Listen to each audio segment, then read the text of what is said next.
qui font partie de nos familles, pour qu'eux, ils puissent nous édifier. Et le pape Jean-Paul II, il a signé ce qu'on appelle l'inculturation, pour que nous puissions célébrer les messes avec nos saints. Mais vous allez voir dans les églises toujours, Laine, Claire, Cis, Corneille, on invoque les saints de Rome. À chaque fois, on invoque les saints de Rome. Rome ne fait que s'enrichir. Non, on ne fait que faire quoi? S'appauvrir. Vous ne réfléchissez pas. Donc, vous allez enterrer les gens tous les jours, ils vont devenir des fantômes. Pendant que vous pouvez les invoquer, réfléchissez. Réfléchissez, même ceux qui ont fréquenté. Je vous raconte une petite chose, même ceux qui ont fréquenté. Même ceux qui ont fréquenté. On dit que catholique signifie quoi? Catholique, c'est un mot grec. Catholicos. Qui signifie universel. Qui signifie universel? Quand on dit que quelque chose est universel, c'est que cette chose appartient à tout le monde. N'est-ce pas? Donc catholique, le mot catholique signifie pour tous. Écoutez, ouvrez bien les oreilles. C'est français. Il y a les intellectuels parmi vous. Il y a les gens qui sont partis à l'école. Même quand il y a des gens qui sont que quand on célèbre la messe, ils peuvent te faire une petite erreur. Et ils disaient ici que j'ai suivi ça hier. J'ai suivi ça hier. Je vous pose la question, mais c'est nous qui avons créé le français. Mais vous êtes terrible, hein? Mais vous êtes terrible. Est-ce que vous savez que c'est la malédiction? Mais est-ce que vous savez que c'est la malédiction? Tu dis à quelqu'un qui a fait une petite erreur en français. Toi, tu viens de rétorquer, c'est ta langue? Bon, attendez, donc on va refuser que le français ne passe plus en Afrique. Parce que ça va arriver d'ici peu. Le français et l'anglais. Chacun va parler son patois. Vous tous, vous allez devenir des bêtes.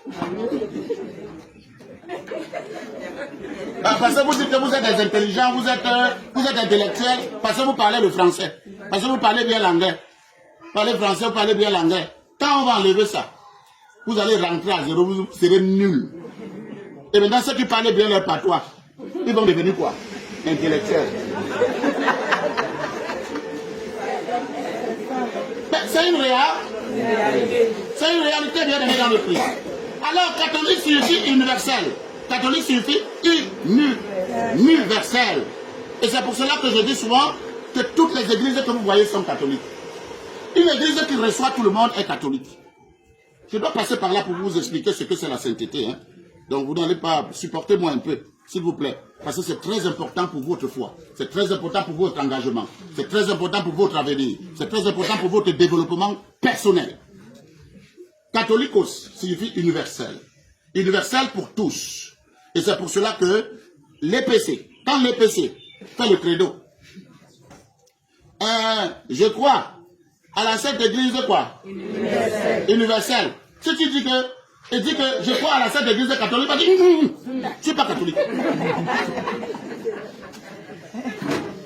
Et pourtant en français, catholique signifie quoi? Il ne sait pas qu'il est catholique, il est en train de dire qu'il est quoi?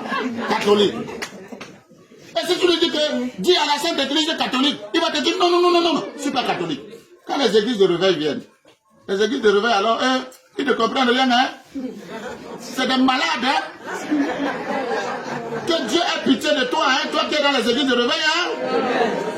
Que Dieu ait pitié de toi, parce que quand lui il monte, il dit, les catholiques. Attends, il n'est même pas parti en profondeur pour comprendre ce que signifie quoi? Catholique. Un être humain en lui-même ne peut pas être catholique. Il n'y a que l'église qui peut être catholique. Si on dit que tu es catholique, tu ne vois pas que c'est que tu entres dans la mort. Catholique, veut dire universel pour tous. Si on dit que cette fille est catholique, hein, on t'a insulté. Hein. Attends, c'est moi qui ai créé le français. C'est que c'est la petite chose qui existe comme ça que vous ne comprenez pas, parce que la spiritualité n'est pas avancée. Mais maintenant, observez très bien, à l'époque, toute l'église s'appelait l'église catholique apostolique. Il n'y avait pas de l'église catholique romaine, ni l'église catholique ceci. Mais toute l'église était universelle. Rome a décidé de s'appeler église catholique romaine. Ouvrez bien les oreilles. Ouvrez bien les oreilles. Est-ce qu'une église qui peut... Est-ce que quelque chose peut être universel et appartenir encore à quelqu'un? En français, ça se dit. Ça ne se comprend même pas, même dans les profondeurs philosophiques. Mais c'est parce que nous sommes incrédules. On ne pousse pas l'intelligence. Mais je vais vous dire une chose. Je vais vous dire une chose. C'est le second danger de l'Afrique. Ouvrez bien les oreilles. Si on ne se développe pas, tout ce qu'on est en train de faire là, on veut combattre les Français. Il n'y a pas seulement les Français.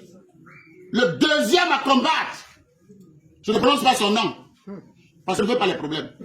Mais je suis en train de vous enseigner. Celui qui a la réflexion poussée, fait quoi? Jésus dit que les comprenants comprennent. Moi, je ne prononce pas son nom. Mais je vous dis, il y a quelqu'un qui dit, vraiment, moi je ne fais pas n'importe quoi, moi je suis catholique romaine. Tu es catholique romaine, hein? Mais tu es camerounaise. Tu es camerounaise. Quand tu veux partir à Rome, on te donne le visa. Tu ne vois pas que c'est l'esclavage. Quand tu pries, tu dis à la Sainte Église catholique, tu ne vois pas que ton pays continue à rester pauvre. Tu pries pour un pays. Je vous rappelle que le Vatican, c'est un pays. Le Vatican, c'est un État. Et ouvrez bien les oreilles, le Vatican, c'est un État qui a cherché des plans comment faire pour dominer le monde.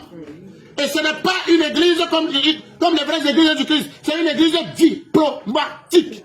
Écoutez, diplomatique. C'est une église diplomatique. Parce que c'est les diplomates.